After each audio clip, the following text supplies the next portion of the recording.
It was November of 1972, and I was still living at home on Farrar Ave in scenic Old Hyde Park.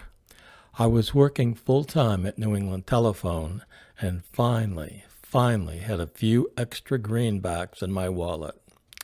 So that year I decided to take an enthusiastic part in the Thanksgiving Day dinner preparations by purchasing a really big bird. I truly wanted to impress my family, friends, and the relatives that were joining us for a day of celebration. We were having 9 guests plus 5 immediate family members for the feast. The meat manager at the First National recommended that I purchase an extra large 30-pound free-range turkey for the occasion.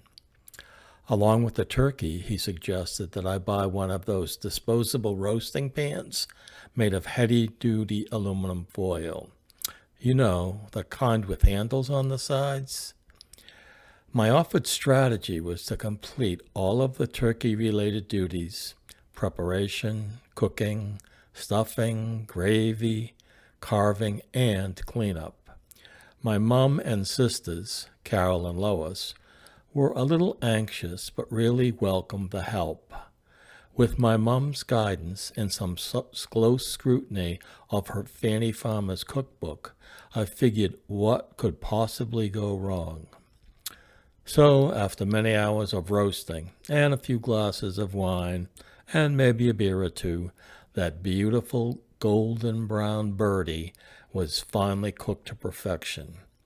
Oh yeah, it was definitely time to open the oven door and remove the turkey. Now this was an exceptionally big bird and heavy fowl, but I foolishly turned down all offers of assistance. Oh man, I was really struggling, but insisted to everyone that I was just fine. Unfortunately for me, the laws of physics disagreed. As I removed the pan by the handles, I overlooked putting the suggested cookie sheet under it as recommended. It collapsed inward, spilling the drippings and grease onto the floor and also back into the oven. The resulting smoking fireball was gigantic. Oh my God, what a shock. Yelp, ouch, moan. I lost some hair, my eyebrows, part of my newly cultivated mustache, one side burned, and ruined my new sharkskin suit. Luckily, the burns were superficial, and most importantly, there was no serious damage to the turkey. It just required a little dust off and pampering before bringing it to the table. Everything else worked out fine, and the rest of the day was a huge success.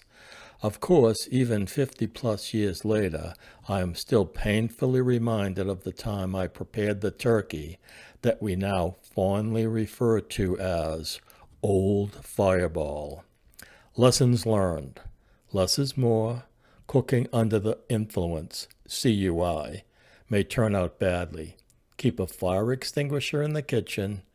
Blackened turkey ain't that bad, and you can never fully remove the evidence of a massive grease fire from the ceiling of your parents' house. Happy Thanksgiving.